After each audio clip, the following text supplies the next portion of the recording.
어, 우리가 지난주에 잠깐 나눴던 말씀의 맥락을 다시 한번 짧게 짚어보고 우리 오늘 또 나머지 아마 제가 되도록이면은 아마 30절까지 제가 준비를 했거든요. 30절까지는 우리가 좀 진도를 나갔으면 좋겠다 생각이 되는데요. 사실 진도를 나가는 거는 둘째, 세 번째 문제고요.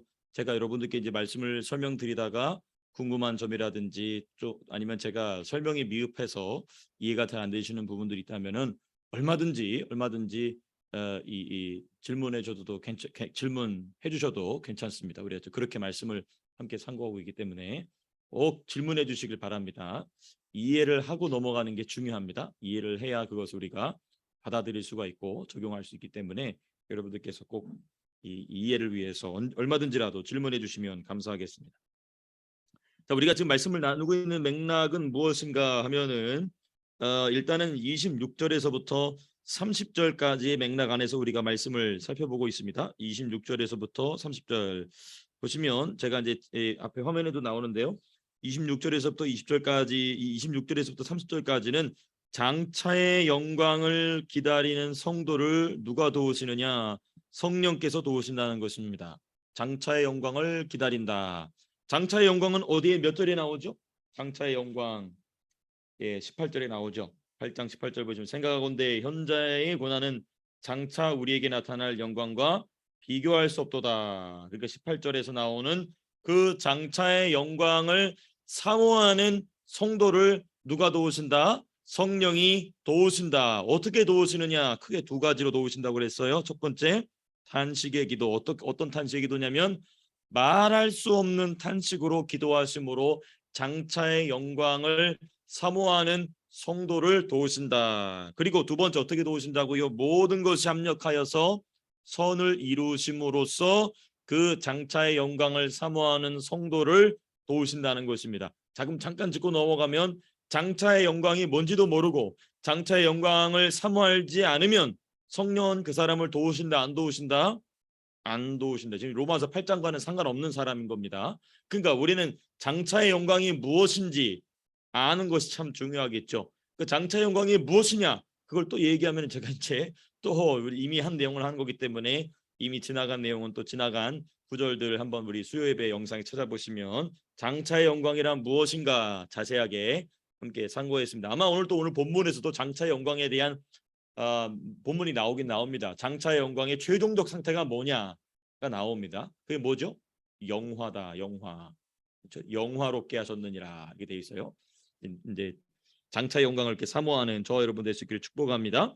그래서 그 탄식의 기도로 성령이 기도하신다. 우리를 위해서 기도하신다. 26절, 27절에 그렇게 살펴봤었죠. 성도를 위하여 간구하시는 말할 수 없는 탄식으로 기도하시는 성령 하나님에 대해서 우리가 그렇게 말씀을 쭉 살펴봤습니다.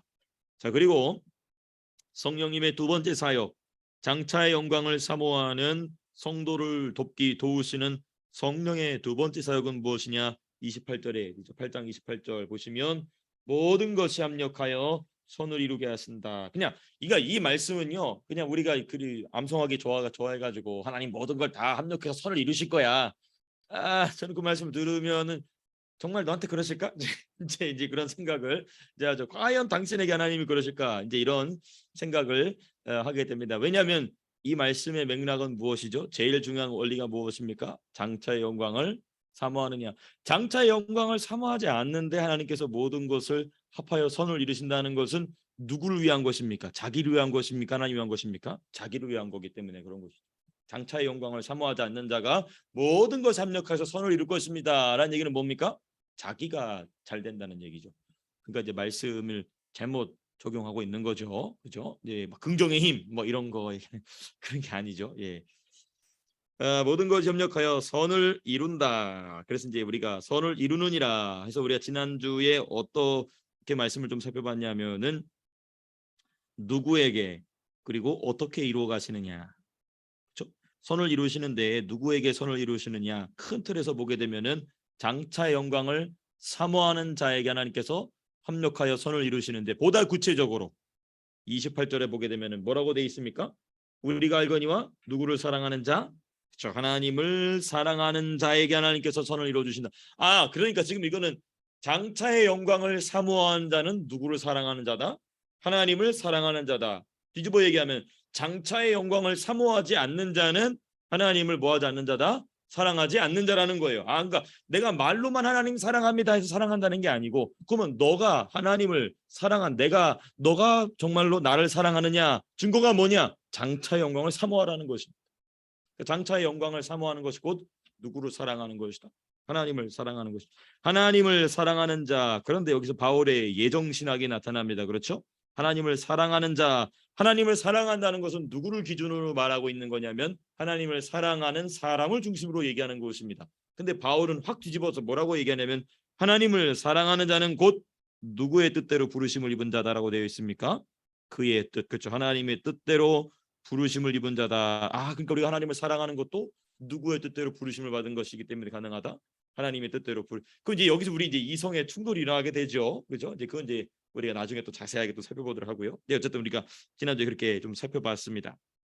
그래서 하나님을 사랑하는 자에게 하나님의 성령께서는 모든 것이 합력하여 선을 이루신다. 자, 그러면 이제 보다 더 구체적으로 모든 것이 합력하여 선을 이룬다는 것이 무엇인가? 여러분, 모든 것이 무엇이냐? 성도의 삶 속에 있는 영광과 수치입니다. 영광과 수치. 영광스러운 일만이 아니라 사실 영광스러운 일보다 수치스러운 일이 우리 인생엔 더 많죠. 그렇죠? 수치를 통하여서 멸시와 천대와 몹시도 괴롭고 너무나도 쓰라린 상황 가운데서도 하나님이 그걸 다 재료로 사용하신다는 것입니다. 재료로 사용하시고 또 사람과 상황을 사용하시죠.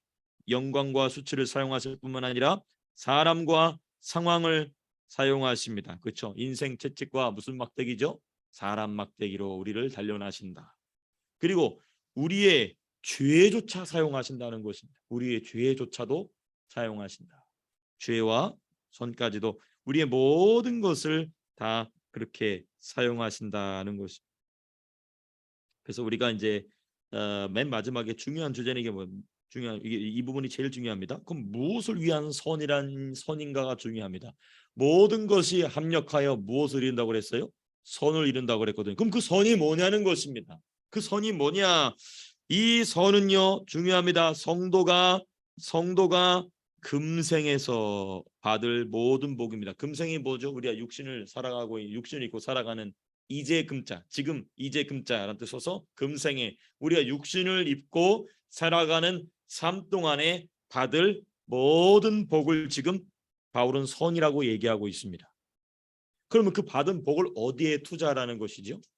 어디에 투자해야 되느냐? 내생을 위한 투자금인 것입니다. 이 원리가 저 여러분들에게 깊이 깨달아질 수 있게 되길 축복합니다. 내가 이 땅 가운데서 하나님께서 모든 것이 합력하여서 선을 이루게 하셨다. 그러면 그거는 나 이거 너무 좋아. 이런 복이 임했어. 그러면 안 됩니다. 그러면 이제 그러면 하나님 목적에서 빗나가는 그것 가지고 어디에 투자하라? 내 생에, 내 부활에 투자하라는 것이죠. 왜냐하면 오늘 본문을 보게 되면은 왜냐하면 누구의 형상을 담게 하려 하심이라? 그 아들의 형상을 담게 하려 하심이라가 29절에 나옵니다. 29절 보시면 미리 아신 자들을 또한 그 아들의 무엇을 본받게 하기 위하여 형상을 그러니까 28절에서 모든 것이 합력하여 선을 이루게 하시고 그 모든 것이 합력하여 선을 이룬 그것을 가지고 성도는 어디에 투자해야 되느냐? 그 아들의 형상을 죄송합니다. 그 아들의 형상을 담는 일에 투자해야 된다. 그 내용이 이제 오늘 저 여러분들이 좀 깊이 있게 나누고자 하는 내용입니다. 자, 그럼 이제 29절에서부터 29절, 30절 우리 두 구절 말씀 좀 우리가 함께 살펴보시겠습니다.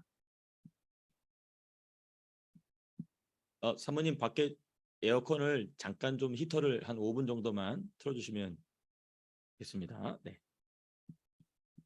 29절에서부터 30절 여기 보시게 되면 이게 이제 좀 정리를 해서 좀 기록해 보면 한식의 기도와 선을 이루시는 견인의 목적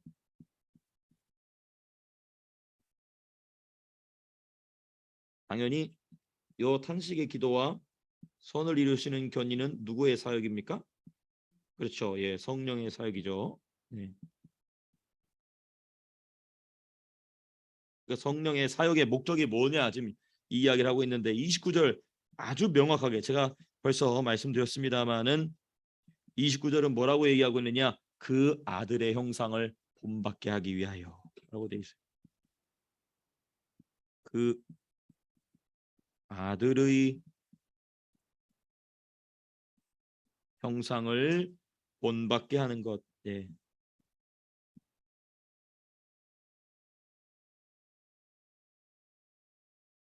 그러니까 하나님께서 하나님의 성령께서 저 여러분들의 삶 속에 모든 것이 합력하여서 선을 이루어 주시면 우리는 바로 무엇을 깨달아야 됩니까? 야, 잘 됐다. 좀 내가 이제 평안하게 좀 있겠구나.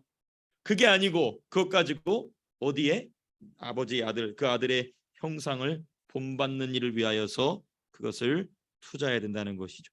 그게 이제 성령의 일인 것입니다. 자, 그러면 이제 우리는 하나님의 아들, 아들의 형상, 그 아들의 형상을 본받는다는 것이 무엇이냐? 그걸 좀 이제 우리가 이제 묵상해 봐야 되겠죠. 그러면 이제 제일 먼저 29절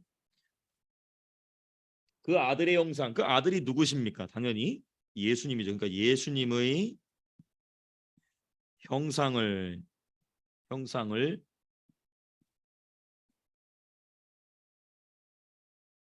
예수님의 형상을 본받는 것은 무엇인가? 우리가 오늘 새벽에도 계속해서 묵상하고 있지만은 한 사람이 범죄함으로 모든 사람이 사망이니 여기서 이름하는 한 사람이 누굽니까?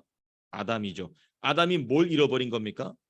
그렇죠. 아버지 하나님의 형상을 잃어본 것이죠. 그러니까 예수님의 형상을 본받는다는 것은 그 무엇이냐?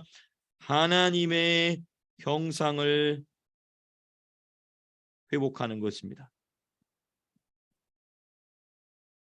누가 잃어버린? 우리의 조상 아담이 잃어버린 하나님의 형상을 회복하는 것이 곧 아들의 형상을 본받는 것이다. 그러니까 여러분 성화라는 걸 우리 잘 알고 계시죠? sanctification, 예수님을 닮아간다. 예수님을 닮아간다는 것은 곧 무엇이냐? 아담이 잃어버린 하나님의 형상을 회복한다는 것입니다. 아담이 잃어버린 하나님의 형상, 아담이 하나님의 형상을 잃어버리기 전에는 어떤 사람이었습니까? 정말 말 그대로 만물의 영장의 영장이었습니다. 말하는 대로 됐어요. 하나님이 지금 저와 여러분들 그걸 해주고 싶은 겁니다. 하나님이 왜 저와 여러분들 내고 왜 예수의 형상을 닮으라고 그러느냐?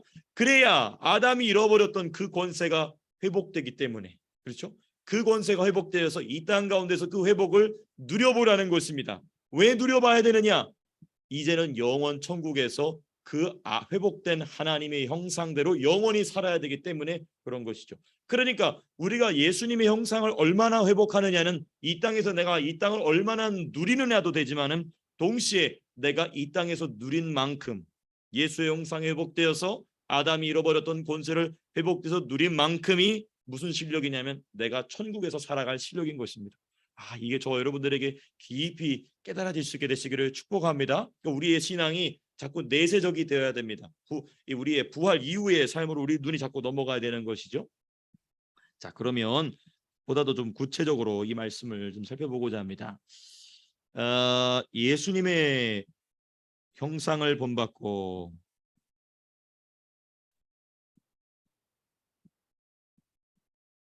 또 다른 표현으로는 하나님의 형상을 회복하는 것이죠. 하나님의 형상을 회복하는 것은 오직 성령의 사역입니다. 사람의 노력이 아니고 사람의 노력이 아닌 오직 누구의 사역이냐? 오직 성령의 사역이다. 우리는 이 부분에 매우 집중해야 됩니다. 사람의 노력이 아니고 오직 성령의 사역이다. 그럼 사람의 노력은 필요 없느냐? 노력해야 됩니다. 노력해야 돼요. 예수님 닮기 위해서 부단히 노력하시기를 축복합니다. 근데 그 노력한다고 바뀌는 건 아니에요. 그렇게 말씀대로 살기를 애쓰는 사람을 성령이 바꾸십니다. 바뀌려고 노력도 안 하는 사람은 성령님이 안 건드세요. 그리고 이제 신나게 터지고 저 터지고 막 터지죠. 근데 내가 어떻게 해서든지 간에 하나님 말씀대로 살려고 하면 됩니까? 안 됩니까? 정직한 사람은 그게 안 된다는 걸 알아요, 몰라요? 압니다. 내가 내 힘으로 하려고 하면 안 된다는 걸 아는 그 사람을 성령이 바꾸신다는 것이죠. 이게 바로 성화의 원리입니다. 근데 이거를 이제 로마 카톨릭은 이제 잘못 해석해가지고 사람이 노력하면 된다라고 얘기를 해요. 그죠? 그러니까 구원론이 이상하게 변질시켜 버리죠. 오직 하나님의 은혜인데 하나님의 은혜도 필요하지만 누구의 노력도 필요하다. 사람의 노력도 필요하다. 이런 식으로 이제 변질시켜 버리는 것입니다. 그건 잘못된 성경이 말하는 것이 아닙니다. 자, 그럼 그 성령의 사역이 뭐냐? 우리를 하여금 그 아들의 형상을 닮아가게 하시는 성령의 사역에 관하여 성령의 사역 두 가지가 나왔죠. 첫 번째 무엇이었습니까? 탄식의 기도입니다. 탄식의 기도. 그리고 선을 이루시는 견인이다. 이미 한 거 왜 또 얘기하느냐? 이제 보다도 좀 더 깊이 있게 여러분들과 묵상하기 위해서 말씀드리는데요. 27절을 보시게 되면 이 탄식의 기도 내용이 뭔지 27절에 나옵니다. 우리 저 에어컨 꺼주시면 고맙겠습니다. 우리 27절 한번 같이 한번 읽어보시겠습니다. 우리 27절 읽겠습니다. 시작. 마음을 살피시는 이가 성령의 생각을 아시나니 이는 성령의 하나님의 뜻대로 성도를 위하여 간구하심이라. 여기 참 중요합니다. 여기 보게 되면 제일 먼저 나오는 게 마음을 살피시는 분이 나옵니다. 마음을.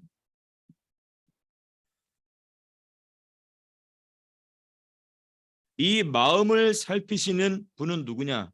우리가 누구라고 그때 말씀을 나눴었죠? 예수님입니다. 예수님. 마음을 살피시는 예수님. 그리고 마음을 살피시는 이가 누구의 뜻을 아시나니? 그렇죠. 성령의 그렇죠. 성령의 뜻. 그리고 맨 마지막에 무엇입니까? 그렇죠. 성령의 생각이죠. 성령의 뜻이 아니고 죄송합니다. 성령의 생각. 그리고 이는 성령이 누구의 뜻대로 간구함이라? 그렇죠. 하나님. 이건 이제 성부의 뜻이죠. 성부 하나님의 뜻이다. 여러분 여기서 우리가 참 중요한 게 뭐냐면 마음을 살피시는 예수, 성령의 생각, 성부의 뜻.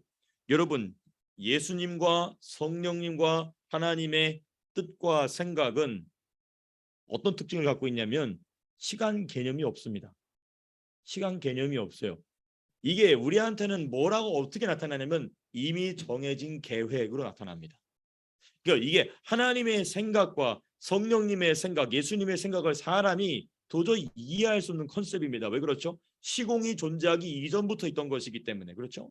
근데 그것을 굳이 사람에게 이해시킨다고 한다면 그게 무엇으로 나타나냐면 계획이다라고 나타납니다. 그래서 이것을 뭐라고 하냐면 계획입니다. 계획이다.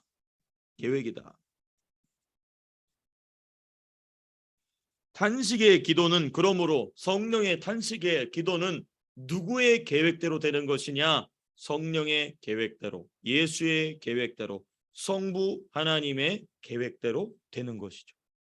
이게 참 그래서 저 여러분들의 기도가 점점 깊어지게 되면 내가 막 뭘 달라고 기도하는 기도도 계속 하시기 바랍니다. 근데 더 깊어지는 기도는 뭐냐? 아버지의 뜻대로 되게 하여 주시옵소서. 그래서 예수님 말씀하시죠. 나의 뜻대로 하지 마옵시고 누구의 뜻대로? 아버지의 뜻대로 되게 하옵소서. 네, 그렇게 얘기했죠. 그 다음에 선을 이루시는 견인에 관하여 좀 살펴보시겠습니다. 28절을 보시게 되면 우리가 이미 살펴봤지만은 모든 것을 활용하십니다.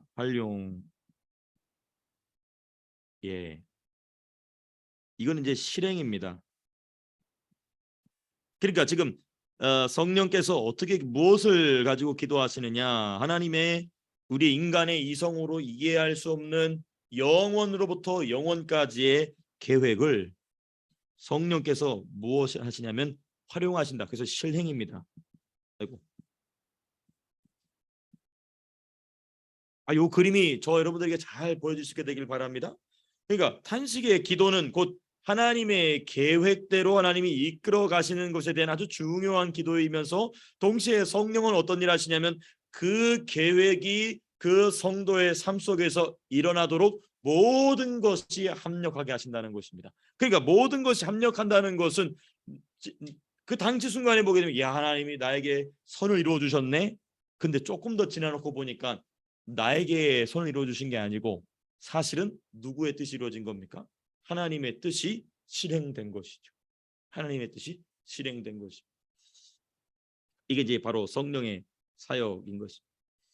자, 그다음에 이제 우리가 이게 이제 성령께서 예수님의 형상을 본받고 하나님의 형상을 회복하는 그 사역이 오직 성령의 사역이다라는 것을 살펴봤고요. 자, 그러면 왜 이렇게 사도 바울은 또 하나님께서는 우리로 하여금 예수의 형상을 본받아야 한다라고 이야기하고 있느냐? 제가 이제 서두에 벌써 말씀드렸습니다마는 좀 기록하면서 말씀드리면 예수님의 형상을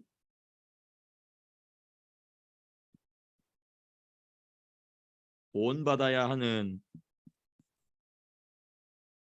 이유.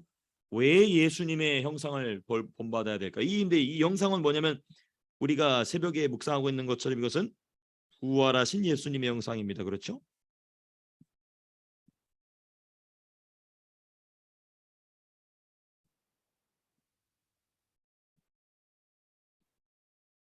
우리가 예수님을 닮아야 된다는 말은 많이 하고 많이 듣습니다. 그렇죠? 우리가 성화가 중요하다. 그래서 이런 경우도 있어요. 이게 이제 우리가 성경 중심의 신학에서 또 성경 중심의 신앙에서 멀어지게 되면 우리가 예수님 닮는 것을 무엇으로 오해하냐면 도덕으로 오해합니다. 그 도덕으로 오해한다는 것은 그 도덕으로 오해한 것의 아주 결정적인 그 캐치프레이즈가 뭐냐? 세상이 우리를 어떻게 보느냐에 굉장히 관심을 많이 갖게 되죠. 여러분 잘 보십시오. 이 초대교회 성도들은 세상이 자신들을 어떻게 보느냐에 관심이 있었습니까? 없었습니까? 없었어요. 근데 누구보다도 세상의 빛과 소금이었어요. 그렇죠? 누구보다도 세상의 빛과 소금이었습니다. 자, 근데 우리 시대를 봅시다. 지금 뭐 대형교회든 중형교회든 뭐 소형교회든 말할 것도 없이 뭐 세상이 우리를 어떻게 보느냐, 세상이 우리로 하여금 욕을 많이 하지 않느냐, 이런 말 많이 합니다. 그렇죠? 자, 근데 우리가 기독교 2000년 역사를 봅시다. 교회가 역사 속에서 욕을 안 먹은 시대가 단 한 시대라도 있었습니까? 없었어요. 욕은 계속 먹었어요. 가룟 유다 같은 사람 예수님 제자 중에도 있었습니다. 가룟 유다 같은 사람이 그 외에도 있었을까 없을까? 수도 없이 많습니다. 자, 그러니까 이 우리가 역사신학적으로도 보고 우리가 성경 중심으로도 보더라도 세상이 우리를 어떻게 볼까에는 우리가 관심 둘 필요가 있다 없다? 없어요. 아무 필요가 없습니다. 하나님이 우리를 어떻게 보시느냐가 유일한 우리의 관심사가 되어야 하는 것이죠. 그래서 그렇다면 도덕의 문제가 아니라는 겁니다. 예수님의 형상을 본받아야 된다는 것은 세상에서 우리가 어떻게 보여지고 우리가 어떻게 잘 보여야 전도가 잘 된다? 그렇게 해서 전도가 되는 게 아니죠. 그렇죠? 그렇게 전도가 될 것 같았으면 벌써 민족복음화, 세계복음화 다 됐죠? 근데 그런 거 아닙니다. 그렇게 되는 게 아닙니다. 하나님의 형상을 그럼 왜 본받아야 되느냐? 아주 중요한 한 단어로 설명한다면 누림입니다. 누림이에요. 누림입니다. 이 누림은 본래 어디로부터 시작이 됐냐면 아담이 에덴 동산을 누렸습니다. 그렇죠?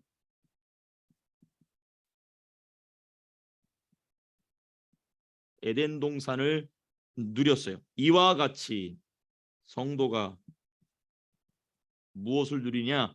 영원 천국을 누리는 것입니다. 우리가 왜 예수의 형상을 닮아야 되느냐? 우리가 왜 아버지 아들의 그 아들의 형상을 본받아야 되느냐? 영원 천국을 누리게. 그 영원 천국이 누구의 나라죠? 그 아들 예수 그리스도의 나라입니다. 그러니까 그 나라를 누릴 실력은 어디서 나오느냐? 너가 얼마나 예수를 위해 살았고 너가 얼마나 예수를 닮았느냐가 유일한 판결 기준인 것이죠. 그래서 성령은 탄식하기까지 우리로 하여금 누구의 형상을 본받게 하신다? 그 아들의 형상을 본받게 하신다는 것이. 이걸 조금 더 자세하게 설명을 해본다면 아담이 에덴 동산을 누릴 때는 언제였느냐? 하나님의 형상을 잃어버리기 전입니다.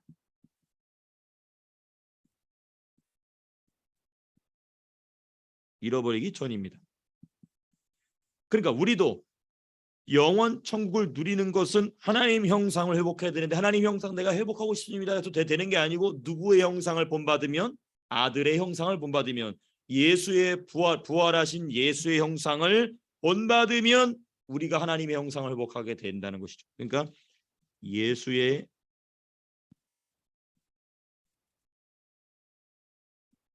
형상을 본받음. 그래서 여러분 우리가 창세기를 우리가 나중에 한번 또 창세기도 한번 이렇게 깊이 있게 공부했으면 참 좋겠는데요. 창세기를 보시게 되면은 그 하나님께서 아담에게 이런 축복을 해주시죠. 너는 생육하고 번성하고 다스리고 땅에 충만 이런 얘기가 나옵니다.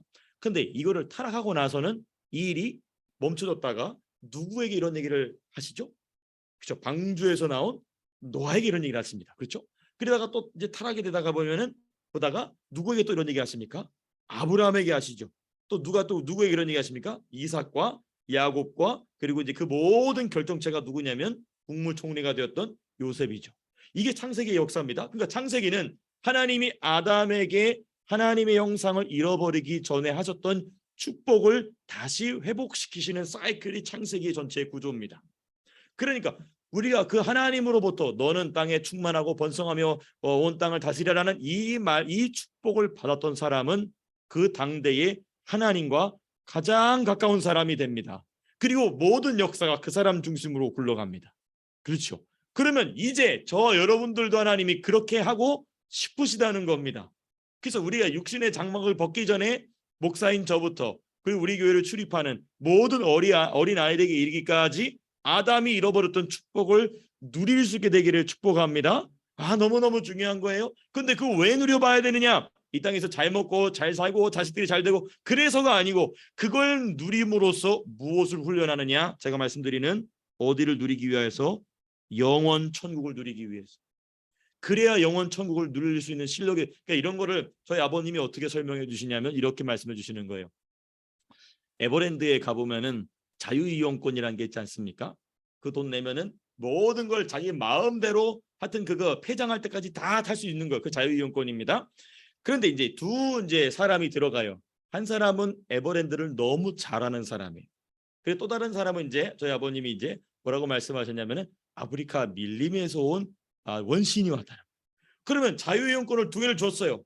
누가 더 잘 누리겠느냐는 것입니다. 그 이해가 쉽죠, 편하죠. 예, 예, 예. 그렇죠, 그렇죠, 그렇죠, 그렇죠, 그렇죠. 네, 그러니까 우리가 비유에는 항상 루폴이 있습니다. 예, 예, 비유에는 항상 루폴이 있습니다. 그러나 그 누림에 있어서는 명확한 설명이죠. 그것을 누릴 줄 아느냐? 그러니까 하나님의 천국이 이렇다는 것입니다. 하나님은 누구나 도 공평하게 천국을 다 주십니다. 공평하게 다 주세요. 근데 어디서 차등이 발생하느냐? 그 사람이 얼마나 예수를 닮았느냐? 그 사람이 얼마나 예수를 위해 살았느냐. 그래서 우리 고린도전서 보게 되면은 내일 본문일 겁니다. 내일 본문을 보게 되면은 영광이 다른데 무슨 영광이 다르다고 나오죠? 해의 영광이 다르고 달의 영광이 다르고 별의 영광이 다르고 그리고 별과 별의 영광이 다르다. 자, 근데 그 당시만 하더라도 별이 약 2000년 전에는 약 2000개에서 3000개 정도 있다라고 생각을 했어요. 그렇죠? 자, 그런데 지금은 별이 몇 개나 있죠? 숫자로 셀 수 없습니다. 그와 같이 천국을 누리는 사람의 영광의 밝기는 같다 다르다? 전부 다 다르다는 것이죠. 그러면 그 영광에 따라서 천국을 누릴 수 있는 실력이 다 다른 것이죠. 그러니까 하나님은 공평하게 해주시는데 누릴 수 있는 실력이 달라지게 되는 것이죠.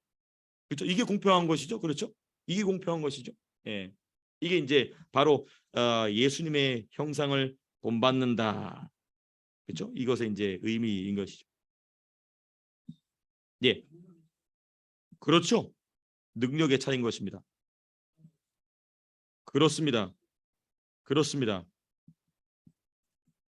그렇습니다. 그렇습니다. 왜냐하면 우리가 계시록을 보게 되면은 그렇죠. 네네네네. 네네네. 맞습니다. 맞습니다. 그러니까 이제 자유인권의 개념은 하나님이 사람에게 천국을 주시는 그 분량에 대한 얘기인 것이고 우리 김효 집사님 말씀하신 것은 그 받은 자유이용권을 얼마나 누릴 줄 아느냐. 그건 이제 개인의 실력의 차이에 다른 것이죠. 에버랜드를 얼마나 아느냐, 에버랜드를 얼마나 모르느냐, 이제 이 차이 있는 것이죠. 예. 그래서 이것은 우리가 이제 메시아의 나라를 누리는 실력이다. 그래서 제가 몇 번 반복해서 말씀드립니다만은 그래서 종말론 공부하는 것입니다. 종말론 이런 거예요. 종말에 일어날 일을 모르는 사람이 종말에 가서 어떻게 하겠습니까? 어버버 하는 겁니다. 내가 지금 이 뭡니까? 이 변화 받아 가지고 지금 그 뭐라 그러죠? 휴거하는데 주님께 들림 받는데 내가 왜 들림 받는지를 모르는 거예요. 그러니까 제가 미치겠는 거예요. 아니 성도님들이면은 내가 이해할 수 있습니다. 근데 목사님들이 휴가 없다고 얘기를 해요. 그 나중에 어떻게 하려고 그러지? 목사님 휴가 없다고 그랬는데 나 휴가했는데요?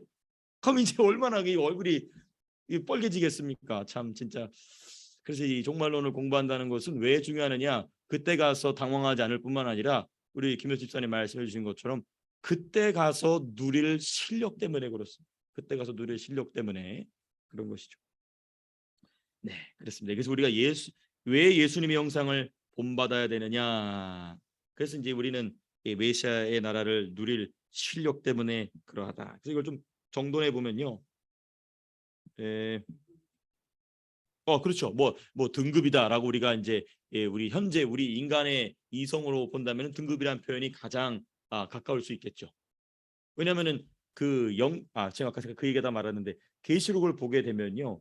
그 계시록은 그 역사를 쭉 그 종말의 역사를 쭉 이야기하고 있기 때문에 그 부분을 우리가 놓치게 되는데 가만히 보게 되면은 예수님과 가까이 있는 자들의 거리가 쫙 표현이 되어 있습니다. 계시록을 가만히 잘 묵상해 보십시오. 그렇죠. 계시록을 가만히 묵상해 보시면 어떤 사람은 그 수많은 무리라고 표현된 사람도 있고 어떤 사람은 흰 옷을 입는 사람도 있고 어떤 사람은 순교자로서 예수님과 가까이 하는 자들도 있습니다. 그러니까 우리 집사님 말씀해 주신 것처럼 일종의 등급이 쭉 있는 것이죠. 그게 다 누구의 뜻대로 되냐면 내일 본문을 보면은 하나님의 뜻대로 주신다고 돼 있어요. 내일 그 새벽 설교 본문에 나와요. 하나님의 뜻대로 누구에게 주시느냐? 그 아들의 형상을 본받은 만큼. 예.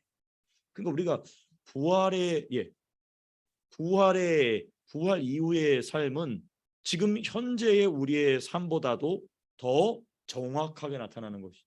더 정확하게 나타나는 것이죠. 그러니까 지금 우리는 은혜의 때를 살고 있는 것입니다. 그냥 퉁쳐 주시는 거죠. 하나님이 퉁쳐 주실 때 잘해야 됩니다. 왜냐하면 하나님께서 그러니까 예수님이 아주 무서운 말씀하셨어요. 너희가 무슨 무익한 말을 하든지 그날에 다 무엇하리라 다 심판받으리라 하셨어요. 그 왜 그러실까? 계산하신다는 거예요. 하나님이. 내가 너에게 시간과 공간을 주고 돈을 주고 건강을 주고 모든 환경을 만들어줬는데 너는 얼마나 일해서 벌어왔냐? 그걸 다 계산하신다는 것이죠. 심지어 말 한마디 어떻게 했느냐까지 주님이 다 계산하신다는 겁니다. 그 왜 그렇게 하실까? 천국을 누리는 실력이 공평하게 나눠져야 되기 때문에. 그렇죠? 어떤 사람은 정말 죽을 각오를 하고 예수를 믿었어요. 어떤 사람은 탱자 놀다가 간신히 예수 구원받았어요. 근데 똑같아. 하나님 그건 공평한 하나님이 아니신 거죠. 성경도 그렇게 이야기하고 있지 않죠. 이런 부분들이 이제 우리 집사님 명확하게 말씀해 주신 것처럼 등급이다. 저 등급 그렇죠. 이런 거에 우리가 우리의 말로 표현한다면 그렇죠. 그래서 여러분 메시아의 나라를 누리는 실력, 메시아의 나라를 누리는 실력이다. 이거는 이제 나중에 또 우리가 좀 고급 교리반 할 때 좀 더 자세하게 말씀드리겠지만은 삼위일체 하나님과의 교제의 깊이입니다. 삼위일체 하나님과의 교제의 깊이면서 동시에 하나님이 원하시는 만큼 천국을 누림이 이게 참 중요한 부분입니다. 그러니까 이 삼위일체 하나님과의 교제의 깊이는 어디에 잘 나오냐면 사복음서를 보게 되면은 예수님을 쫓아갔던 사람들의 무리가 다 다르죠. 첫 번째가 무엇입니까? 허다한 무리, 그렇죠? 허다한 무리보다 예수님께 가까이 있던 사람 누굽니까? 500여 형제죠, 그렇죠? 500여 형제보다 더 예수님 가까이 있던 사람 누구죠? 70 제자들, 그렇죠? 70 제자들보다 더 가까이 있던 사람 누굽니까? 12 제자들. 12 제자 중에서 가장 가까이 있던 게 누굽니까? 세 제자죠. 세 제자 중에서 예수님 품에 안겼던 누가 있습니까? 요한이 있죠. 요한이 예수님 품에 안기죠. 그러니까 이게 그냥 나온 게 아닙니다. 아, 이와 같이 천국도 이것보다 더 명징하게 나타난다는 것이. 그래서 우리가 예수님 형상을 닮아야 된다. 그래서 성화가 그토록 중요하다. 그래서 칼빈은 이 성화의 중요성을 너무나 잘 알고 있었기 때문에 그 성화는 무엇으로 시작이 되느냐? 사람의 노력으로 되는 게 아니다. 중세 천년 동안 잘못 가르쳤다는 것입니다. 사람의 노력으로 되는 게 아니라 하나님의 절대적인 주권에 의한 예정에 의해서 오직 믿음으로 구원받는다는 얘기를 하고 있는 것입니다. 그러니까 이 컨셉을 놓치게 되면은 그냥 막 중생만을 막 강조하죠. 그게 아니고 왜 중생이 필요하느냐? 하나님이 왜 예정하셔서 중생하셨느냐? 천국을 누리게 하시기 위함이다. 이게 이제 핵심 목표였던 것을 칼빈은 참 놀랍죠. 칼빈은 27세 때 그 얘기를 합니다. 아, 나는 27세 때 뭐 했을까? 열심히 시드니의 화장실들을 청소하고 다녔죠. 참 이제 놀라운 하나님의 사람의 타고난 진리 지식이었던 것을 우리가 좀 잠깐 좀 제가 말씀을 드려봤습니다. 두 번째 부분인데요. 아마 이것도 다 마무리하지 못하고 오늘 마무리하게 될 것 같은데 일단 29절인데요. 29절 보시게 되면 성도가 하나님의 아들의 형상을 본받는 일은 창세전에 계획된 일이다.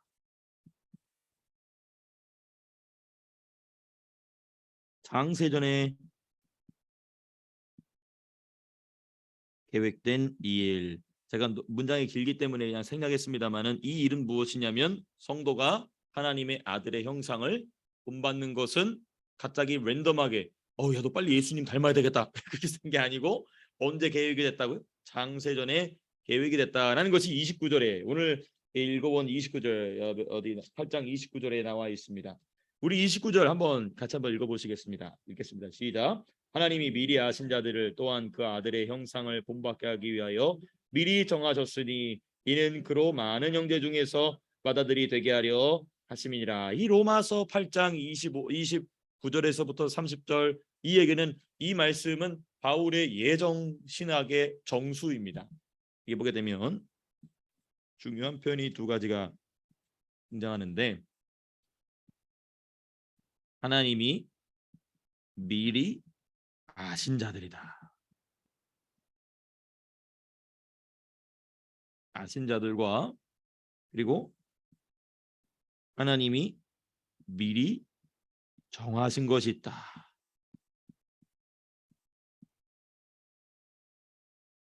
우리가 이건 이제 제가 나중에 또 자꾸 제가 나중에 할 걸 얘기하는데 제 머릿속에 다 계획이 일단 있습니다. 근데 이건 이제 우리 성도님들의 지금 수준이 매우 높으시기 때문에 제가 이걸 편하게 말씀드릴 수 있어서 너무 좋아요.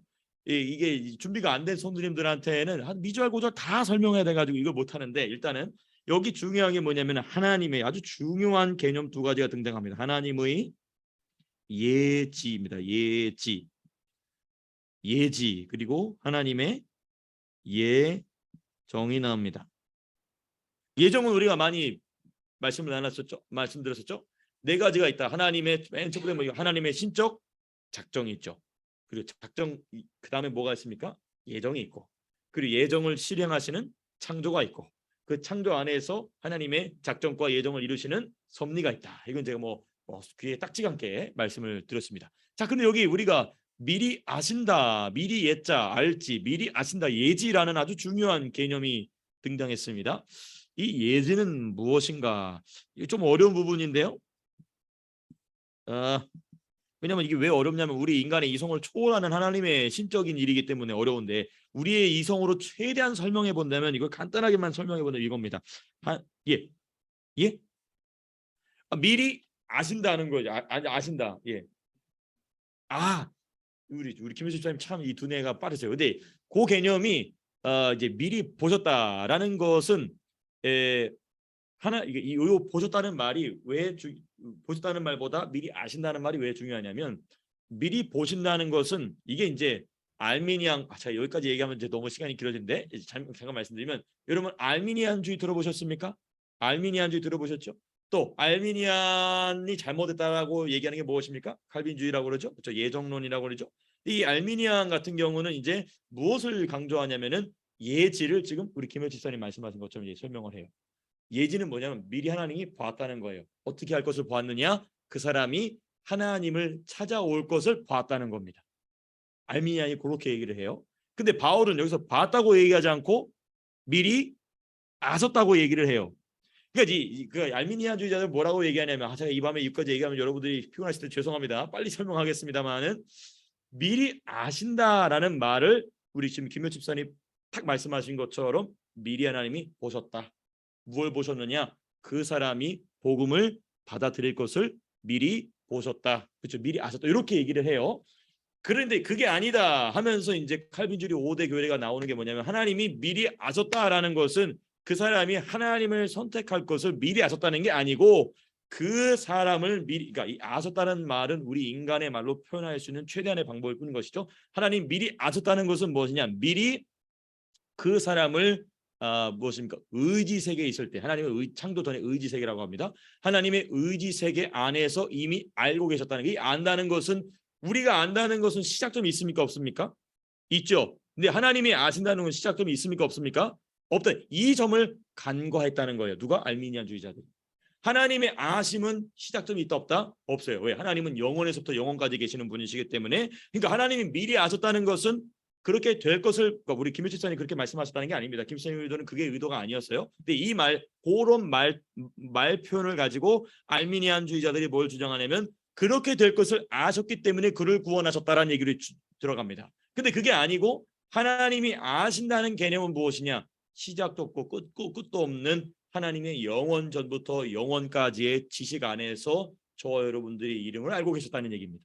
그 얘기를 지금 바울이 하고 있는 것이죠. 이 말씀이 이해되고 계십니까? 여러분들 천재입니다. 천재. 정말 대단하십니다. 또 가끔 저는 이런 생각도 합니다. 이걸 내가 어떻게 이해되게 설명했을까? 스스로 자부심을 갖기도 합니다. 이 분위기를 어떻게 하죠? 네, 네. 어쨌든 이게 예지의 의미입니다. 하나님의 예지는 무엇이냐? 영원 전부터 영원 후까지 이미 우리를 알고 계셨다. 근데 알고 계신다는 우리 인간이 안다라는 것은 지식을 갖고 있는 시점이 있죠. 그 지식을 알게 된 시점이 있습니다. 그 시점에서 생각하기 때문에 알미니안 주자들이 실수한 게 뭐냐면 그렇게 될 것을 아셨다는 것입니다. 그 사건이 일어날 것을 아셨다는 것입니다. 근데 그 얘기가 아니고 하나님의 아심은 영원 전부터 영원까지다. 이거를 칼빈이 기독교 강요에 써놨다는 것이. 예, 그렇죠. 그렇습니다. 그렇죠. 시간을 빼버려. 그러니까 알미니안주의자들은 그걸 못했던 것입니다.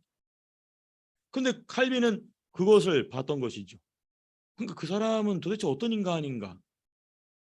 그렇죠. 이제 근데 성령님 그죠 27세에 그렇죠. 그 기독교 강요 초판에 그게 나와 있죠. 이렇게.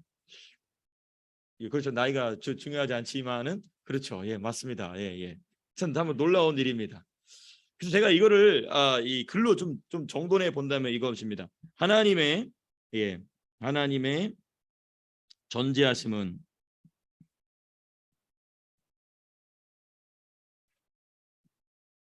시간과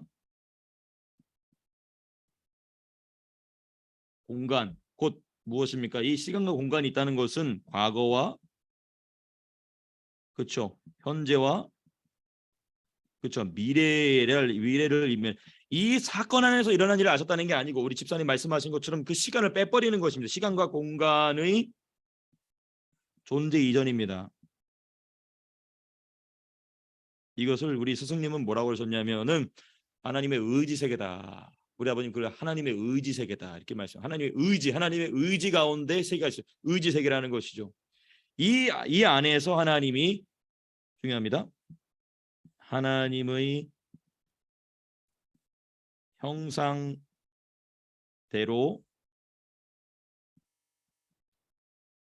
지어질 자들을 아신다. 그 말입니다. 그러니까 이런 게 있어요, 여러분. 우리가 바울이 다윗이 고백하는 것처럼 내가 태중에서부터 범죄하여 태어났다 이렇게 얘기하지 않습니까? 그러니까 이제 범죄 중에 태어나다 보니까 우리의 부모들이 우리의 이름을 하나님의 뜻대로 정하지 못하는 경우가 있나요, 없나요? 있는 경우가 아니라 숱하죠. 숱하죠. 그러니까 우리 스승님 같은 경우는 그 어머님이 너는 칠성님께 바친다고 해서 이름이 전칠성이었거든요. 근데 이름이 칠성님이 그래서 북두 칠성만 뜨면은 이제 밤을 새워서 계속 그 칠성님을 따라서 이제 정광훈 목사님 이제 원래 이름이 전칠성이었습니다. 어쨌든 근데 우리가 이거는 좀 신비한 영역입니다. 우리 성도님께서 그걸 충분히 소화하실 수 있기 때문에 제가 이제 편하게 말씀을 드립니다. 우리가 입신하는 사람들의 간증을 다 믿을 수는 없습니다만은 그 입신의 간증이 성경적인 경우에는 우리가 매우 중요하게 참고할 필요는 있습니다. 그렇죠? 근데 입신에서 보게 되면은 그 사람의 집이 있을 거 아닙니까? 예수님께서 내가 너희가 거할 초소를 예배하겠다고 가셨으니까. 근데 가보면 천사가 이거 네 집이라고 그랬는데 그 집의 명패가 자기 이름이 아닌 거예요. 이게 무슨 말인지 이해되십니까? 그러니까 하나님이 의지세에 계실 때 영원 전에서부터 영원 후에 계시는 이 무엇입니까? 그 하나님의 미리 아심 속에서 정해놓은 이름과 내 부모가 불신한 가운데 지은 이름이 매칭이 안 되는 것이죠. 그러니까 이 원리를 초대교회가 끝나가고 중세교회가 시작될 즈음에는 이 원리를 알던 영계에 맑았던 분들이 있었어요. 그래서 카톨릭은 이름을 다 새로 주죠. 그게 왜 그러면 그것 때문에 그런 겁니다. 근데 지금은 이제 그런 게 다 사라져 버리고 이제 다 아주 미신적인 그런 저희가 나온 것이죠. 그래서 어쩌면 여러분 저와 여러분 중에 처음에 가면 이름이 바뀔 만한 사람도 있다 없다? 있다. 그래서 예수 믿은 사람이 자녀를 낳아서 이름을 짓는 게 제일 안전하다. 네, 제일 안전하다. 이제 여담으로 말씀을 드려봤습니다. 더할 내용이 있지만은 예정에 관해서는 우리가 다음 주에 이어서 우리가 8시가 넘었기 때문에 여기까지 하도록 하고요. 마무리하면서 혹시 질문하실 부분이나 아니면 또 나누고 싶으신 말씀 있으시면 나눠주시면 또 감사하겠습니다. 예. 8장 15절 말씀하시는 거죠? 예. 예.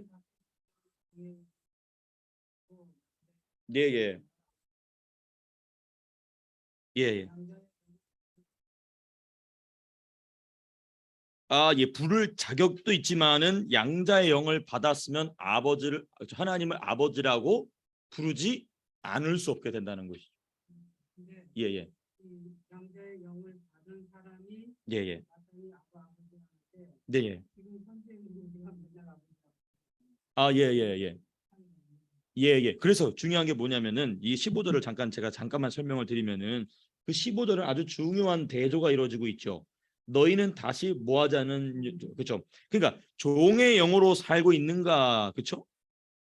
그리고 양자 영으로 살고 있는가를 대조해 보면 됩니다. 그 사람이 아버지라 부른다 할지라도 무엇으로 살아갈 수도 있다? 종의 영으로도 살아갈 수 있다는 거. 그러니까 이런 겁니다. 구원받지 않았다, 구원받았다를 우리가 명확하게 날카롭게 따라서 얘기하기는 매우 어려워요. 매우 어렵지만은 양자의 영을 받았음에도 불구하고 종의 영으로 사는 사람이 있을까요, 없을까요? 있죠. 그 대표적인 사람들이 누굽니까? 12명 있죠? 12 제자들입니다.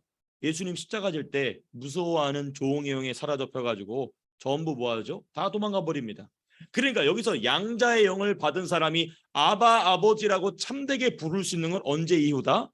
성령 세례 이후라는 겁니다.